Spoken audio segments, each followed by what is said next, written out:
¿Cómo está? Muy buenos días. Muy buenos días. Un saludo a toda su audiencia. Muchas gracias, doctor Bazán. ¿Usted podría hacer una suerte de balance apretado, digamos así, de lo que estamos dejando, lo que nos deje el 2020, por favor? Bueno, el 2020 empezó mal, porque ya teníamos un Congreso disuelto y la esperanza de que las elecciones para los congresistas cambiaran la situación que nosotros conocíamos. Bueno, no las cambió, parece que la empeoró. Y después nos vino el coronavirus, la pandemia, la suspensión, las crisis políticas. Es decir, este año ha sido políticamente un desastre. Esperamos que el próximo año, con la esperanza que siempre debemos tener, sea mejor y que serenamente podamos votar y elegir a los nuevos congresistas y al nuevo presidente. La buena noticia es que la campaña va a ser tan corta que no van a tener tiempo para mentirnos mucho. Así que nuestro voto tendrá que ser un voto razonado, un voto pensado, un voto para no cometer los mismos errores del pasado. Un año malo, esperamos que termine rápidamente y que empiece otro que haga un cambio, porque estamos terminando el bicentenario de la Declaración de Independencia del Perú y de aquí deberíamos empezar un salto nuevo dentro de la política nacional. Teníamos como 23 candidatos a la presidencia de la República y estos, yo pensaba que así iba a quedar, estos se han ido acortando por una serie de temas técnicos desde el Jurado Electoral Especial, del Jurado Nacional de Elecciones, etcétera. Así que al final parece que van a ser menos. Le escuchaba en su primera declaración, en esta primera parte de la entrevista, que usted decía, si no me corrige, le entendí eso, como que la mentira resulta inherente al ser humano. No es así. Bueno, los seres humanos siempre tendemos a adecuar nuestra realidad de acuerdo con nuestros sentimientos y eso de por sí no es reprobable, es una ilusión, pero cuando uno fantasea, cambia, altera la realidad para conseguir un resultado a expensas de otro, eso sí es malo. Esa mentira es algo que lamentablemente ha cundido dentro de la práctica política en nuestro país en los últimos años y es necesario erradicar para que las cosas puedan cambiar. Una característica de un buen político debe ser afrontar la realidad y afrontar la realidad es decir la verdad para saber cuáles son nuestros rumbos, cuáles son nuestros derroteros, hacia dónde debemos caminar y sobre todo enseñar a nuestros hijos que decir la verdad es bueno, que ocultarla en realidad nos lleva a tener más problemas. Y si ese mensaje lo transmitimos a todos los políticos, verá usted que en poco tiempo las cosas en el Perú cambiarán y este acto de entregar dinero bajo la mesa, que es la corrupción, irá desapareciendo porque moralmente nosotros habremos hecho un cambio. Como una suerte de, digamos, de esperanza. La repregunta sería, ¿usted recuerda, pues estoy seguro que sí, quiero pensar que sí, ¿usted recuerda algún presidente que hayamos tenido en el Perú con ese perfil que acaba de mencionar? Bueno, hoy día en la mañana veía los comentarios recordando a Ramón Castilla, que fue un presidente que realizó actos de gobierno como un verdadero estadista. Él mandó a hacer el censo nacional y después de haber hecho el censo nacional lo primero que hizo fue juntar a todo su consejo de ministros y decirle, primer cambio, con tanto analfabeto, más escuelas. Y se inauguraron más de 11.000, se hicieron más de 11.000 escuelas durante el tiempo que tuvo él en su gobierno, se hicieron trenes, se hicieron las vías de comunicación, se hicieron muchas cosas, viendo las cosas como estadista. Entonces ahí encuentro uno. Claro, sus errores ha tenido porque él como político también y militar guerreaba y eso le trajo muchos problemas. Pero como estadista, como hombre de gobierno, hizo bien las cosas. Ahí tenemos un ejemplo. Tenemos otro ejemplo, el de Miguel Grau cuando fue congresista, cuando fue diputado. Trató de hacer cambios y decirle al gobierno y a toda la representación del Congreso que había que comprar más barcos para estar prevenidos si es que teníamos algún problema con nuestros vecinos por el lado marítimo. Bueno, no le hicieron caso, no se cambió las cosas y él probó en ese momento y se desengañó que decir la verdad como político no lo llevaba a buenos resultados. Ahí tenemos otro ejemplo que seguir. Tenemos a González Prada, para ir buscando en el tiempo, personas que sin ningún temor decía la verdad descarnada y nos hacía doler porque nosotros éramos un país en formación moral y él descubría todas aquellas cosas que teníamos de malo. Él decía, allá donde pongo el dedo salta el pus. El Perú es un país infectado y sigue siendo un país infectado hasta el día de hoy, y eso lo llevó a ser catalogado como un anarquista, a ser repudiado en muchos grupos sociales, a no ser escuchado. Y otros personajes más que en la historia, he citado aquellos que creo que no generarán controversia con lo que acabo de decir, que podemos seguir y debemos imitar y enseñar a nuestros hijos que esos son los ejemplos que debemos tener. Muy bien, doctor Bazán. ¿Le parece? Hacemos una breve pausa y después continuamos. Vamos a continuar con el doctor César Bazán Naveda, luego de la pausa aquí en Pulso Informativo. Regresamos.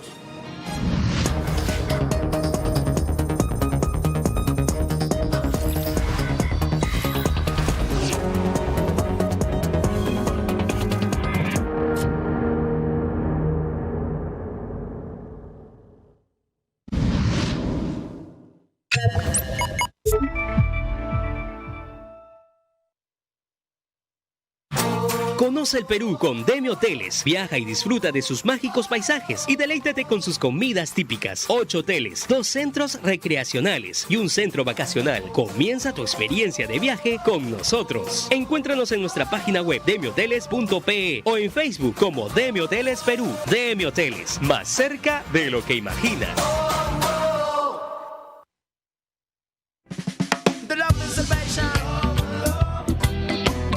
Un nuevo programa, grandes invitados y muchos sueños cumplidos.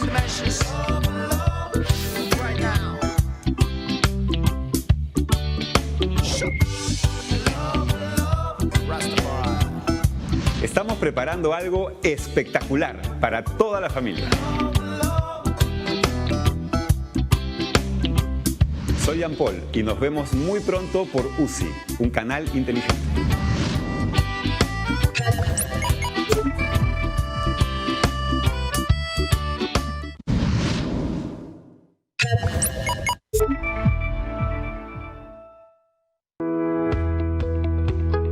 Somos la funeraria Benavides con 55 años de experiencia.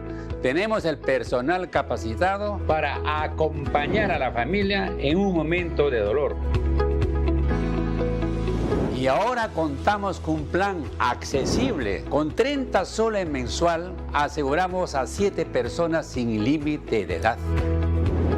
Somos la funeraria Benavides, la más humana y solidaria. A su servicio. Informes 946-351-268 y 994-980-337.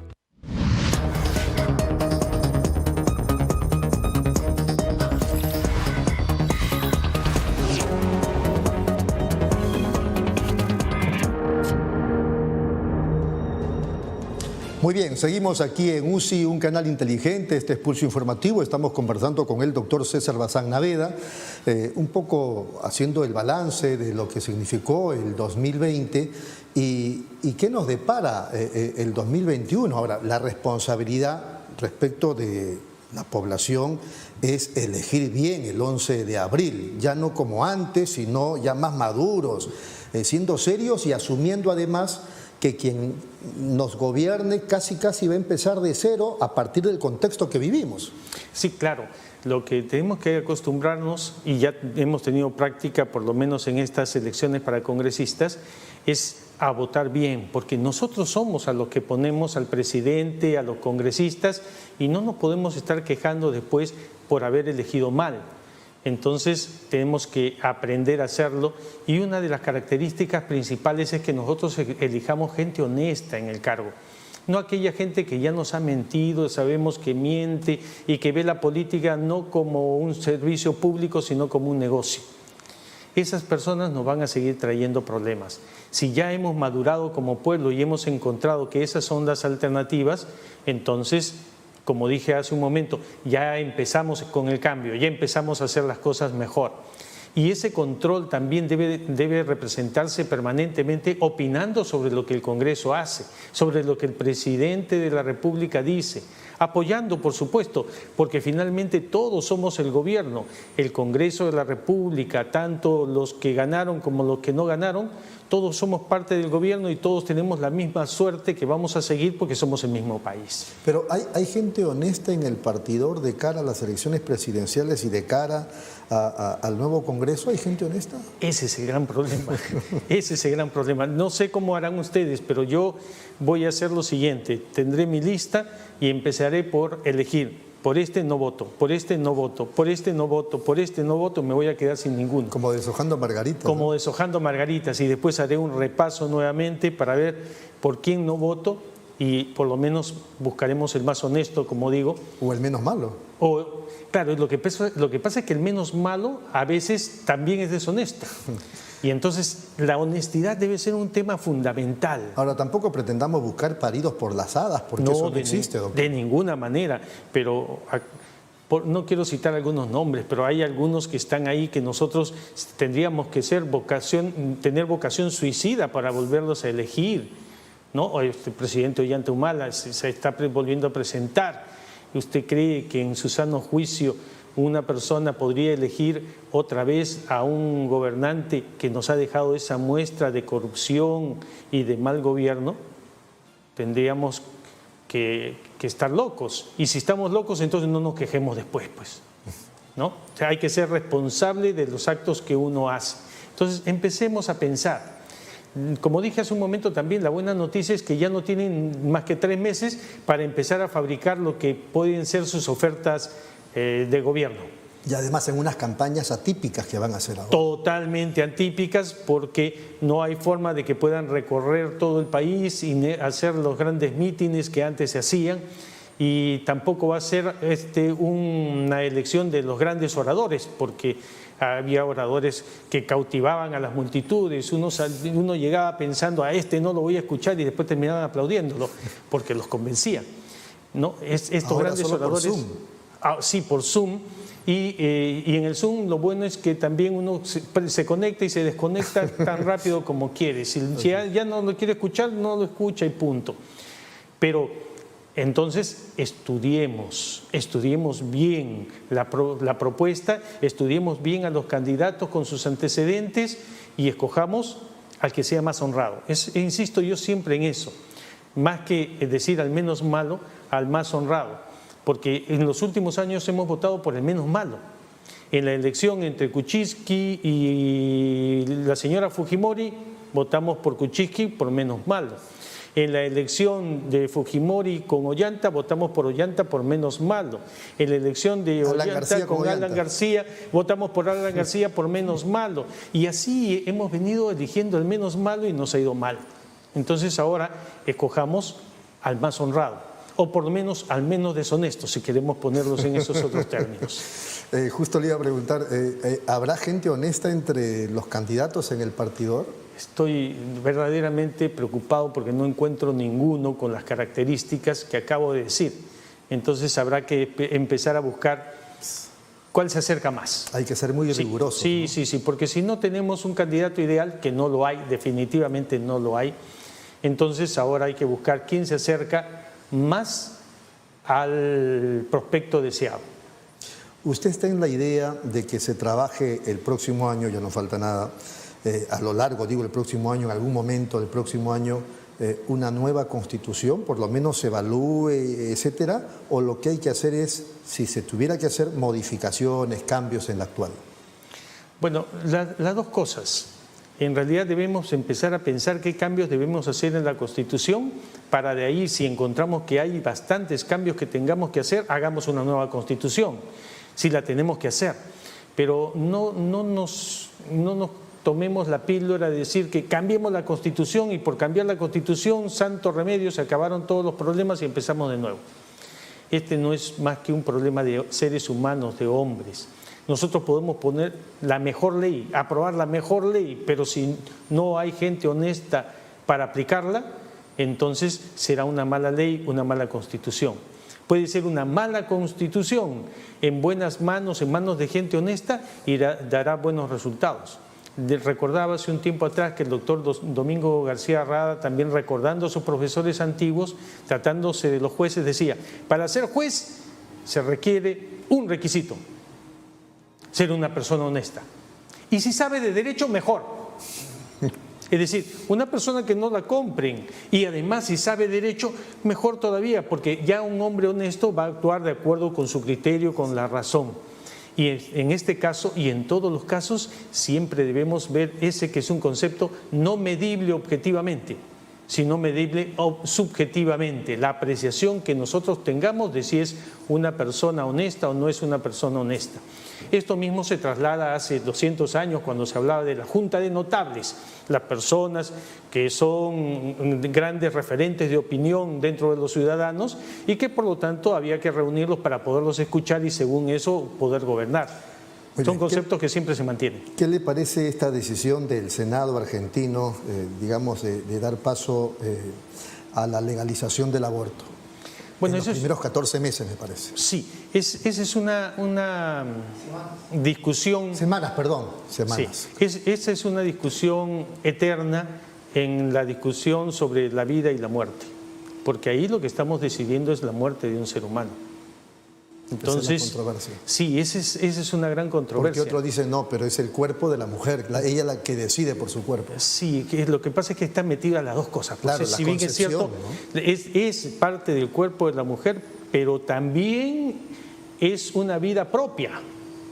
O sea, se genera, se forma, crece dentro de un cuerpo humano. Pero no es parte del cuerpo humano, sino va a salir expulsado de ese cuerpo humano porque tiene vida propia. Y entonces es atendible desde hace mucho tiempo atrás, aceptado por el derecho, que en caso de peligro de muerte de la mujer, eso se llama el aborto terapéutico, se pueda eliminar el feto. En los casos de la violación, el niño no es querido, no se ha buscado, se ha forzado la voluntad. Ahí tal vez podría haber una interpretación en ese sentido y claro, es una opción legislativa, en Argentina lo han tomado y si es así, es su decisión, es su forma de organización social. No estoy muy de acuerdo, que digamos, no estoy totalmente de desacuerdo porque conozco gente que le ha cambiado la vida por un acto tan terrible como es una violación abusiva, ¿no? Pero es una vida. Muy bien. El otro tema, la ONP y todo lo que hemos ido conociendo respecto de que al final es un fondo que no le sirve a la gente, que después el aporte mensual es una miseria, etcétera, etcétera. Entonces se ha legislado para que les devuelvan determinados porcentajes. ¿Cuál es su opinión? Bueno, en realidad nosotros lo que teníamos por obligación, no por decisión propia, era que una parte de nuestro sueldo se descontaba e iba a formar parte de ese fondo con la esperanza de tener una pensión posteriormente. Eso es la oferta. No es que yo estoy pagando un impuesto para contribuir con los demás. Por lo tanto, si no voy a tenerlo y me han descontado de mi sueldo, me lo tienen que devolver.